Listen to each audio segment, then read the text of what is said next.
பல்வேறு திட்டங்கள் இருந்தாலும் உதயசூரியன் தான் உங்களுக்கு 3% இடஒதுக்கீடை கொடுத்தது. அதே உதயசூரியன் தான் இப்போ 6% இடஒதுக்கீடை கொடுக்க போகிறது.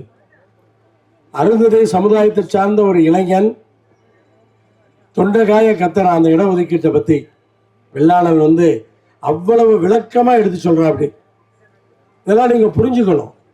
அப்படியே 4 பேர் அந்த பக்கம் யோசிக்கிறீங்க வரலாமா வேண்டாமான்னு. ஆனால் உங்கள் பிள்ளைகள் நாளைக்கு வேலைக்கு போகணுமா இல்லையா?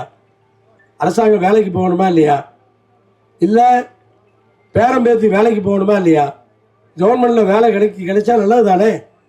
அப்போ இந்த கவர்மெண்ட் வேலை கிடைக்கிறதுக்காக வெள்ளாளன் இவ்வளவு நேரம் இவ்வளோ விளக்கமாக பேசுகிறான். அப்படி ஆனால் அதை நம்ம கவனமாக கேட்கணும். வயசானவங்களுக்கு அது புரியலைன்னா கூட நம்மை சார்ந்த நம்முடைய சமுதாயத்தை சார்ந்த ஒரு இளைஞன் இந்த சமுதாயத்திற்காக பேசும்போது நீங்கள் அதை உன்னிப்பாக கவனிக்கணும். ஏன்னா எல்லா சமுதாயமும் ஒற்றுமையாக இருக்கிற சமுதாயம் எல்லாம் பொழைச்சிக்கிட்டான். அன்னைக்கு எந்த ஜாதியெல்லாம் ஒற்றுமையாக இருந்தாலும் அவனெல்லாம் பொழைச்சிக்கிட்டான். எடுப்பார் கைப்பிள்ளையாக பிரிந்து கிடக்கிற இந்த அருந்ததிய சமுதாயம் ஏமாந்து போகக்கூடாது.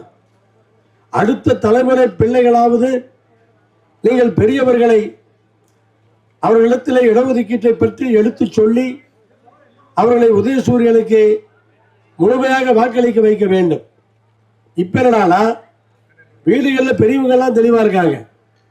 சில சின்ன பிள்ளைகள் என்ன செய்யறதுன்னு புரியாம நம்ம என்ன செய்யறோம்னு புரியாம நம்மளை வாழ வைக்கக்கூடிய சின்னம் உதயசூரியன், வாழ வைக்கக்கூடிய முதலமைச்சர் அண்ணன் மு.க. ஸ்டாலின் 6% இடஒதுக்கீடு அவரை தவிர யாருமே தர முடியாது. படித்த பிள்ளைங்களுக்கு தெரியாதா?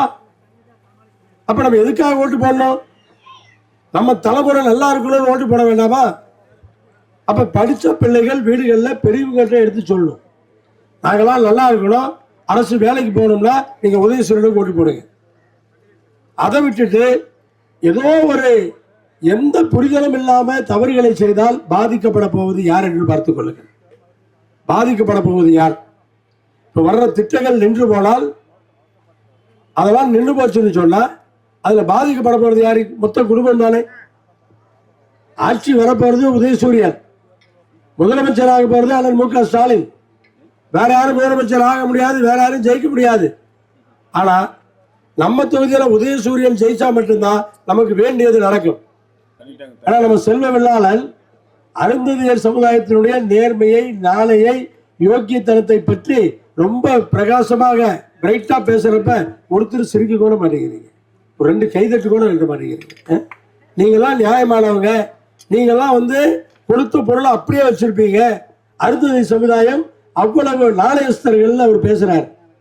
ஆனா நம்ம ஆளுங்க அதை கேட்கறதா இல்லையான்னு எனக்கு தெரியல. இப்படி இருந்தா எப்படிங்க பிழைக்கிறது? எல்லாரும் பிழைச்சிட்டு போயிட்டே இருப்பான். ஏமாந்து போறது நீங்க தான். அதை முதல்ல தெரிஞ்சுக்க. எல்லாரும் பேசத்தான் முடியும். அதனால நீங்க கண்டிப்பா இந்த தேர்தலில் உதயசூரியன் சின்னத்திற்கு வாக்களிக்கணும்.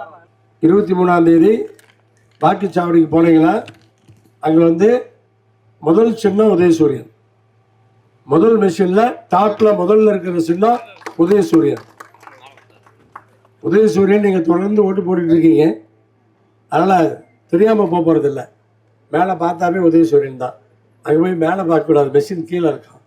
அதனால கீழே பார்த்து முதல் சின்னத்தில் ஓட்டு போடுங்க, உதயசூரியன் ஓட்டு போடுங்க. நன்றி, வணக்கம். தலை நிமிர்ந்த திருச்செங்கோட்டை தன்னிறைவு பெற்ற திருச்செங்கோடாக மாற்ற வரும் ஏப்ரல் 23ஆம் தேதி அன்று தவறாமல் திருச்செங்கோடு சட்டமன்ற தொகுதி வெற்றி வேட்பாளர் E.R. ஈஸ்வரன் அவர்களுக்கு முதல் பெட்டியில் வரிசை எண் 1க்கு நேராக உள்ள உதயசூரியன் சின்னத்தில் பொத்தானை அழுத்தி பெரும்பான்மையாக வாக்களித்து வெற்றி பெறச் செய்யுமாறு தாழ்மையுடன் கேட்டுக்கொள்கிறோம்.